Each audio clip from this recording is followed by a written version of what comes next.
Hello guys, welcome back to the channel. In this review, Realme 6 ആണ്. ചെറിയ price റേഞ്ചിൽ തന്നെ 98 റിഫ്രഷ് റേറ്റിലുള്ള ഡിസ്പ്ലേയും അതേപോലെ തന്നെ നല്ല കുറേ ഫീച്ചേഴ്സ് ഉള്ള ഒരു ഫോണാണ് Realme 6. ഇതിന്റെ ഒരു ഡീറ്റെയിൽഡ് ആയിട്ടുള്ള റിവ്യൂ ആണ് നമ്മൾ ഈ വീഡിയോയിൽ ചെയ്യാൻ പോകുന്നത്.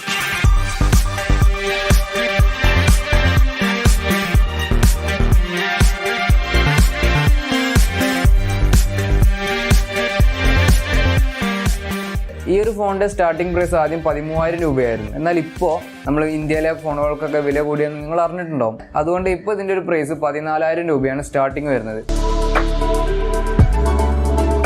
ഫോണിന്റെ ബാക്ക് പ്ലാസ്റ്റിക് ആണ് വരുന്നത്. ഫോൺ വളരെ സ്ലിം ആയിട്ടുള്ള ഒരു ഫോണാണ്. നമ്മൾ ഫ്രണ്ടിലേക്ക് നോക്കുമ്പോൾ ഒരു പഞ്ച് ഹോൾ ക്യാമറ നമുക്ക് കാണാൻ കഴിയും. ഫ്രണ്ടിൽ ഗൊറില്ല ഗ്ലാസ് 3യുടെ പ്രൊട്ടക്ഷൻ ആണ് വരുന്നത്. ഗൊറില്ല ഗ്ലാസ് 3 എന്ന് പറയുമ്പോൾ കുറച്ച് ഓൾഡ് ആണ്.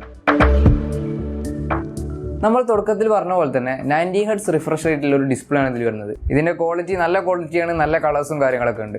പക്ഷേ നമ്മൾ സൺലൈറ്റ് വിസിബിലിറ്റി കുറച്ച് കുറവാണ്. നമ്മൾ വെയിലത്തൊക്കെ ഫോൺ ഉപയോഗിക്കുന്ന സമയത്ത് ഫോൺ യൂസ് ചെയ്യാൻ കുറച്ച് ബുദ്ധിമുട്ടാണ്. നമ്മൾ ഫുൾ ബ്രൈറ്റ്നസ്സിൽ ഇട്ടാൽ പോലും ചെറിയൊരു ബുദ്ധിമുട്ട് ഫോൺ യൂസ് ചെയ്യുന്ന സമയത്തുണ്ട്. MediaTek G90T ആണ് ഇതിൽ പ്രോസസ്സറായിട്ട് യൂസ് ചെയ്തിട്ടുള്ളത്. MediaTek G90Tയുടെ ഒരു പെർഫോമൻസ് നിങ്ങൾക്ക് പലർക്കും അറിയാമായിരിക്കും. നല്ല അടിപൊളി പെർഫോമൻസ് ആണ്. യാതൊരു വിധത്തിലുള്ള ഇഷ്യൂസും നമുക്കിതിൽ കാണാൻ കഴിയില്ല. നമുക്ക് PUBG ഒക്കെ കളിക്കുന്ന സമയത്ത് വളരെ സ്മൂത്തായിട്ട് PUBG കളിക്കാൻ കഴിയും. ഒരു ലാഗും കാര്യങ്ങളൊന്നും വരുന്നില്ല. ഹീറ്റിങ്ങിൻ്റെ കാര്യത്തിലാണെങ്കിൽ നമ്മൾ PUBG ഒക്കെ കളിക്കുന്ന സമയത്ത് നമ്മൾ കുറേ നേരം ഒരു 10-20 മിനിറ്റ് ഒക്കെ കളിക്കുന്ന സമയത്ത് കുറച്ച് ഹീറ്റിംഗ് വരുന്നുണ്ട്. അത് നോർമലി എല്ലാ ഫോണുകളിലും സാധാരണ വരാറുള്ളതാണ്. അതേപോലെ 90 ഹെർട്സിൽ നമ്മൾ PUBG ഒക്കെ കളിക്കുന്ന സമയത്ത് കുറച്ചുകൂടെ നല്ലൊരു ഗെയിമിംഗ് എക്സ്പീരിയൻസ് നമുക്ക് കിട്ടുന്നുണ്ട്. UFS 2.1 ആണ് സ്റ്റോറേജ് ടെക്നോളജി യൂസ് ചെയ്തിട്ടുള്ളത്. അതേപോലെ തന്നെ LPDDR4X RAM ആണ് യൂസ് ചെയ്തിട്ടുള്ളത്. അതുകൊണ്ട് തന്നെ നമ്മൾ ഓവറോൾ നോക്കുമ്പോൾ പെർഫോമൻസിൻ്റെ കാര്യത്തിൽ നല്ല അടിപൊളി ഫോണാണ് Realme 6. 4300 mAh ബാറ്ററിയാണ് ഇതിൽ വരുന്നത്. നമ്മളൊരു ഹെവി യൂസേജ് ആണെങ്കിൽ പോലും ഒരു ദിവസം മുഴുവനായിട്ട് നമുക്ക് ഇതിൽ ബാറ്ററി ലൈഫ് കിട്ടുന്നുണ്ട്. 13 വാട്ടിന്റെ ഫാസ്റ്റ് ചാർജിങ് നമുക്ക് ഇതിൽ കിട്ടുന്നുണ്ട്. അതുകൊണ്ട് തന്നെ 0%-ൽ നിന്ന് 100% ആകാൻ ഒരു മണിക്കൂറും 10 മിനിറ്റും മാത്രമാണ് ടൈം എടുക്കുന്നത്. സിംഗിൾ സ്പീക്കറാണ് ഇതിൽ വരുന്നത്. ഇതിന്റെ ക്വാളിറ്റി നല്ല അടിപൊളി ക്വാളിറ്റി എന്ന് പറയാൻ കഴിയില്ല, എന്നാൽ ക്വാളിറ്റിയിൽ കുഴപ്പങ്ങളുമില്ല. ഒരു ആവറേജ് ക്വാളിറ്റിയാണ് ഇതിൽ സൗണ്ട് ക്വാളിറ്റി കിട്ടുന്നത്. കോൾ ക്വാളിറ്റിയുടെ കാര്യത്തിലാണെങ്കിലും ഇഷ്യൂസ് ഒന്നുമില്ല. പവർ ബട്ടണിലാണ് ഫിംഗർ പ്രിന്റ് സ്കാനർ വരുന്നത്. ഇത് വളരെ ഫാസ്റ്റ് ആണ്. സാധാരണ എല്ലാ ഫോണുകളുടെയും പോലെ തന്നെ വളരെ ഫാസ്റ്റ് ആയിട്ട് വർക്ക് ചെയ്യുന്നുണ്ട്. ഫേസ് അൺലോക്കിന്റെ കാര്യത്തിലാണെങ്കിലും ഫേസ് അൺലോക്കും വളരെ ഫാസ്റ്റ് ആയിട്ട് വർക്ക് ചെയ്യുന്നുണ്ട്. 64 മെഗാ പിക്സലിന്റെ സാംസങ് GW1 സെൻസറാണ് ഇതിൽ ക്യാമറ യൂസ് ചെയ്തിട്ടുള്ളത്. f1.8 അപ്പേച്ചറാണ് മെയിൻ ക്യാമറയിൽ വരുന്നത്. ഡേ ലൈറ്റിൽ എടുക്കുന്ന ഫോട്ടോസൊക്കെ വളരെ നല്ല ക്വാളിറ്റി ഉള്ളതാണ്. നല്ല കളേഴ്സും നല്ല അത്യാവശ്യം കുഴപ്പമില്ലാത്ത ഡൈനാമിക് റേഞ്ചും ഒക്കെ നമുക്ക് കിട്ടുന്നുണ്ട്.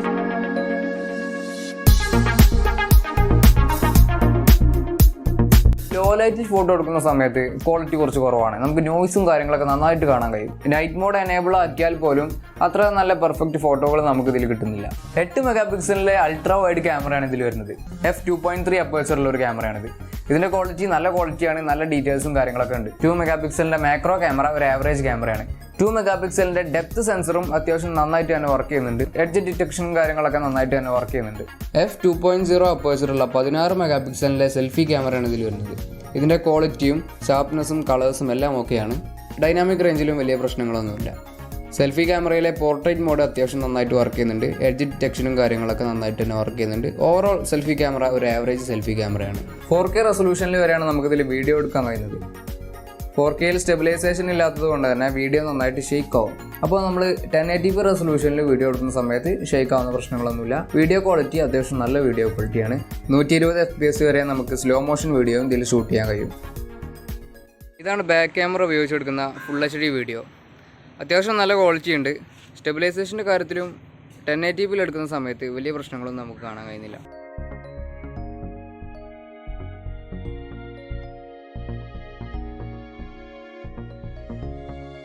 ഇതാണ് ഫോണിലെടുക്കുന്ന സെൽഫി വീഡിയോ. സെൽഫി വീഡിയോയുടെ വീഡിയോ ക്വാളിറ്റിയും ഓഡിയോ ക്വാളിറ്റിയും സ്റ്റെബിലൈസേഷനും കാര്യങ്ങളൊക്കെ നിങ്ങൾക്ക് ഈ ഒരു വീഡിയോ കണ്ട് മനസ്സിലാക്കാം.